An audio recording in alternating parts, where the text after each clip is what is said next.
엎드림이라는 주제로 말씀을 나누고 있습니다. 여러분, 우리는 왜 하나님 앞에 엎드려야 할까요? 하나님은 창조주시고 만왕의 왕이시기 때문입니다.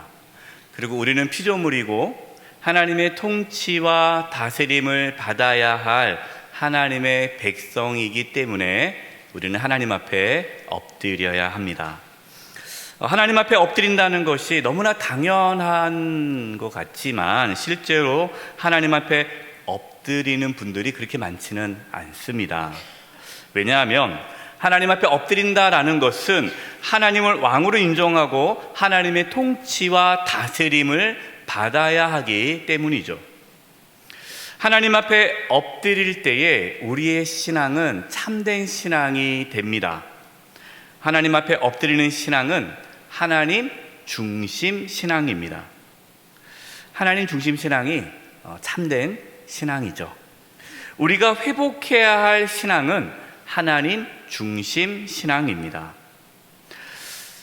하나님 중심 신앙은요, 어떻게 하면 하나님을 기쁘시게 할까? 내가 이 일이 과연 하나님께서 기쁨이 될까? 여기에 관심이 있는 분들이 하나님 중심 신앙을 가지신 분들이에요. 삶의 이유, 삶의 목적, 또 신앙의 이유가 하나님의 영광이 되는 것이 하나님 중심 신앙입니다. 여러분의 신앙은 어떻습니까? 하나님 중심 신앙입니까?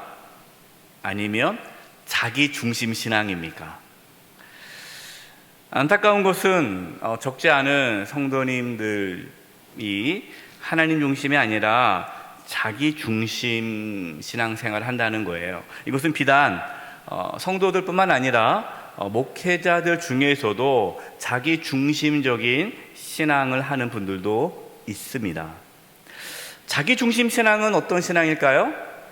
하나님이 아니라 자기에게 관심을 갖는 거예요. 자신에게. 그래서 자신의 행복, 자신의 즐거움, 자신이 원하는 것을 얻기 위해 신앙생활을 합니다. 그래서 뭐가 중요하냐면 하나님의 생각이 중요한 것이 아니라 내 생각이 중요해요. 자신의 생각과 자신의 감정이 중요합니다. 따라서 설교 말씀도, 교회 행사도, 교회에서 이루어지는 모든 일이 다 누구를 위해 이루어져야 돼요? 나를 위해 이루어져야 돼요. 자신을 위해서 이루어져야 돼요. 교회 사역도 자신을 위해 합니다. 찬양대나 교사나 또 여러 봉사하지 않습니까? 여러 직분을 감당하는데 그 일이 나에게 기쁨이 돼야 그 일을 하지 내가 기쁘지 않으면 안 하는 거예요. 조금이라도 마음이 상하거나 기분이 나쁘면 시험에 들었다고 말을 하면서 불평과 원망을 쏟아냅니다. 교회가 자신을 알아주기를 바라고 자신에게 관심과 사랑을 베풀어 주기를 바랍니다.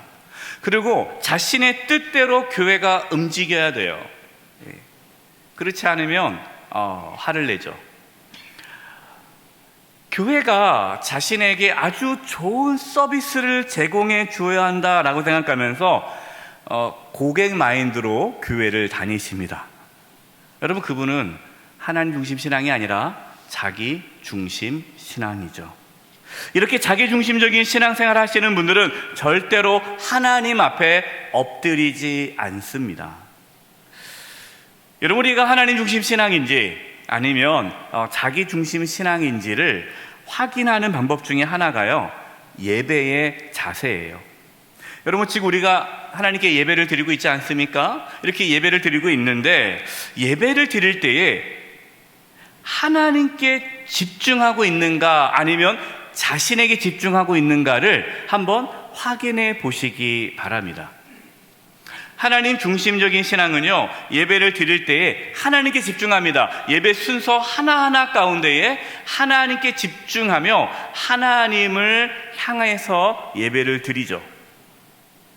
그러나 자기 중심적인 신앙을 가지신 분들은 모든 게 다 자기에게 집중됩니다. 자신이 마음에 들어야 돼요. 내가 은혜 받아야 되는 거예요. 물론 여러분, 우리가 예배 가운데 은혜 받기 위해서 힘써야 합니다.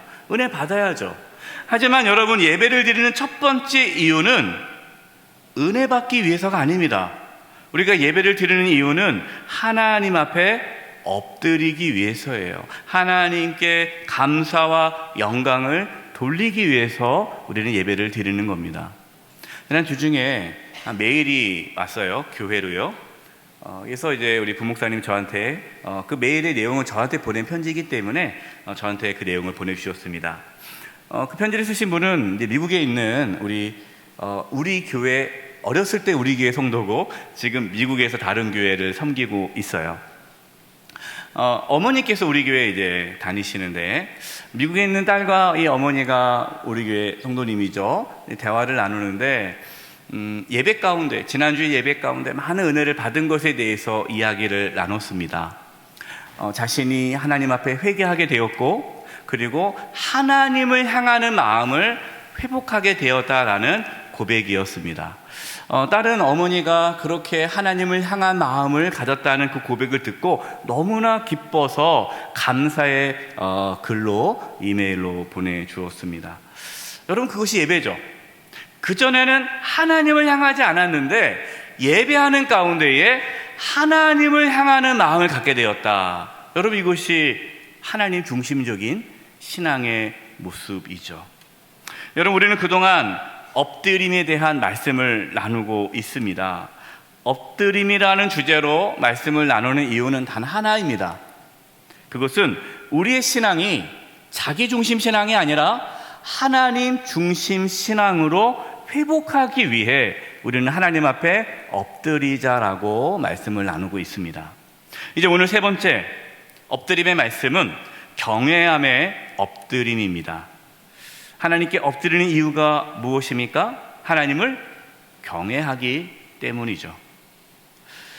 우리는 하나님의 임재 가운데에 하나님의 권능과 위엄을 느끼게 됩니다. 그때 우리의 가운데 찾아오는 그 감정이 경외감이에요. 경외감.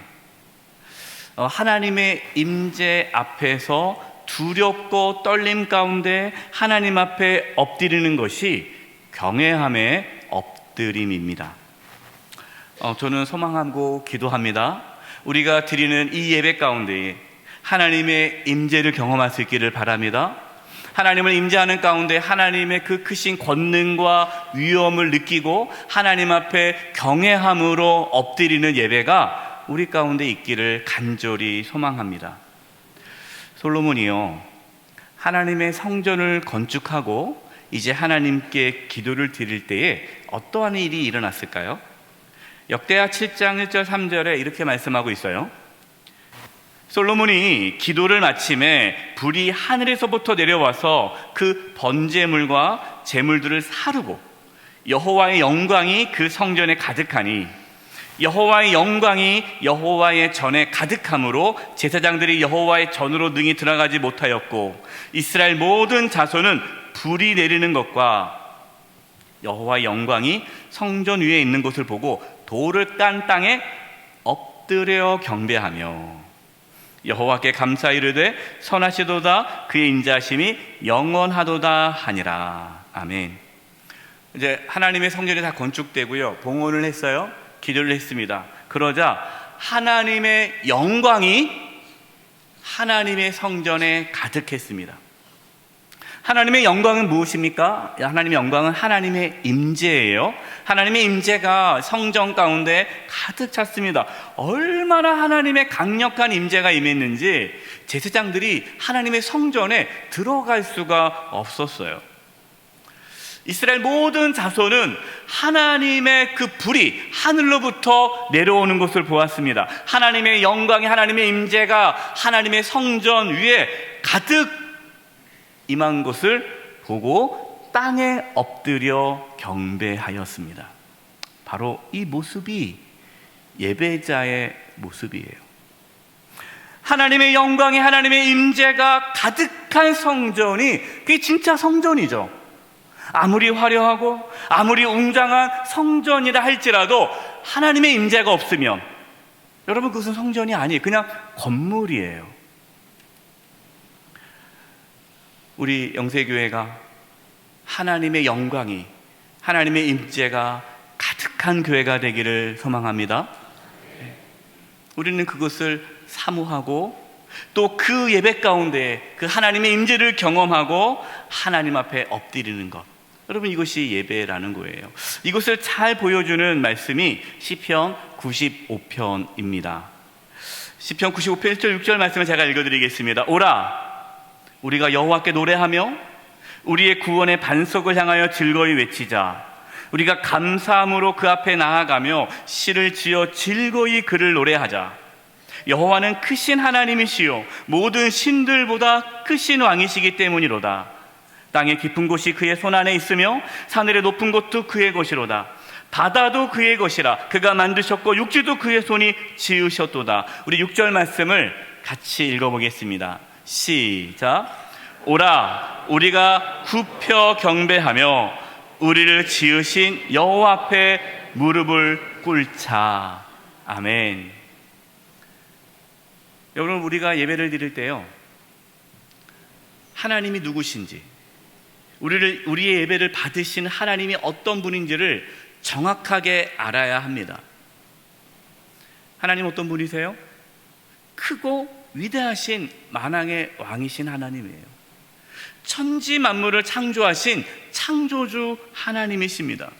우리를 지으신 하나님이에요. 그 하나님 앞에 무릎을 꿇고 엎드리며 하나님께 경배와 찬양을 올려드리는 것, 여러분 이것이 예배자의 자세입니다. 여러분, 예배에서 가장 중요한 것이 무엇일까요? 여러분, 예배의 순서에서 중요한 것이 뭘까요? 설교입니까? 아니죠. 여러분, 예배에 꼭 들어가야 할 순서가 있습니까? 없어요. 여러분, 정말 중요한 것은 예배의 중심은 하나님이세요. 우리가 한 시간 이렇게 와서 어떤 순서에 의해서 예배를 드리고 갔다고 해서 예배 잘 드렸다, 이게 아니에요. 이 예배 가운데 하나님을 만나고 경험하고 하나님 앞에 엎드리는 그 신앙적인 경험이 없으면 여러분 그 예배는 아무런 의미가 없는 거예요. 기억하십시오. 예배의 중심은 하나님이십니다. 하나님이세요. 그래서 우리는 예배를 드리기 전에 하나님 앞에 간절히 기도해야 돼요. 하나님, 이 시간 저희가 이제를 예배를 드리려고 합니다. 하나님, 저희가 예배를 드릴 때 하나님의 임재가 있기를 원합니다. 하나님을 만나기를 원합니다. 하나님 앞에 엎드리기를 원합니다. 온 마음을 다하여, 온 힘을 다하여 하나님께 집중하기를 원합니다. 하나님을 바라보지 못하는 모든 방해와 악한 영들이 떠나가게 도와주시고 내 마음과 생각을 하나님 앞에 굴복하게 주시옵소서. 내가 오직 하나님만을 바라보게 하옵소서. 여러분, 그것이 예배예요. 예배 드리시는 분들뿐만 아니라 예배 인도자, 설교자, 기도자, 찬양대원, 안내위원, 헌금위원, 방송시 봉사자, 예배를 섬기는 모든 분들도 예배 가운데 하나님의 임재가 있기를 간절히 사모해야 돼요. 우리 찬양대원 중에 그런 분이 없을 줄은 저는 확신한데요. 만약에 찬양대원들 중에 찬양대 우리가 맡고 있는 그 5분 정도의 찬양, 그것만 생각하는 거예요. 그래서 예배 전에 묵도 앞에서부터 아무 생각도 안 해요. 그냥 가사만 계속 묵상하는 거예요. 그리고 찬양을 합니다. 찬양 끝났어요. 이제 다 했다, 이제 쉬자 하고 쉬는 거예요. 만약에 그렇다면 여러분, 그건 예배가 아니죠.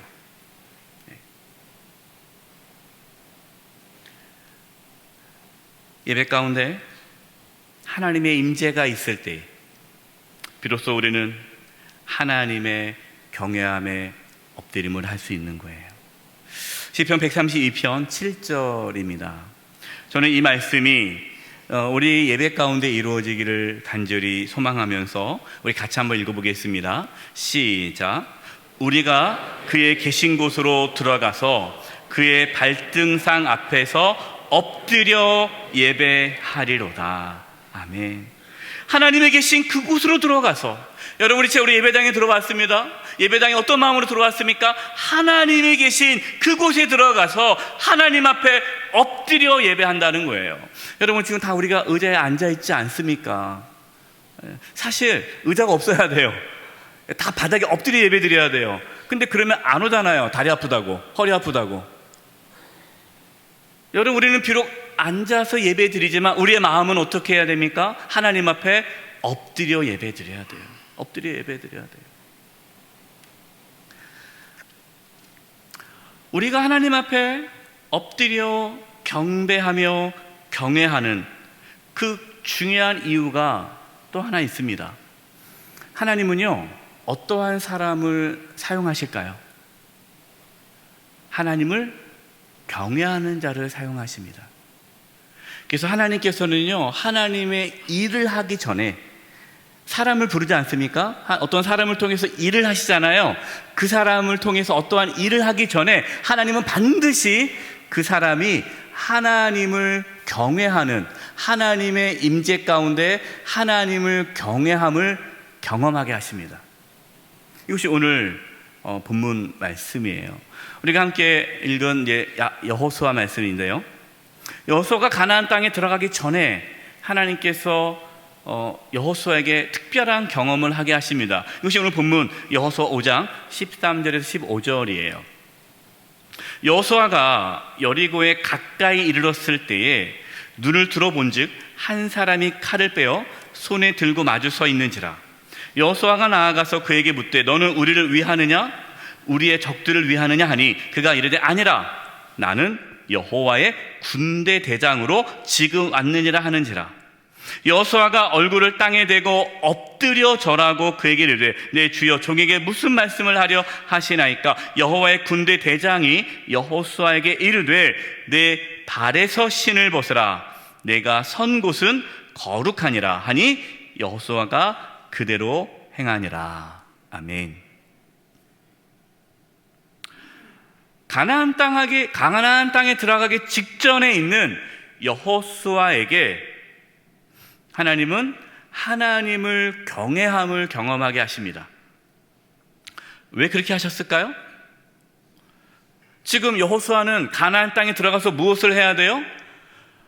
가나안 족속과 싸워서 그들을 물리치고 그 땅을 차지해야 됩니다. 여러분 생각해 보세요.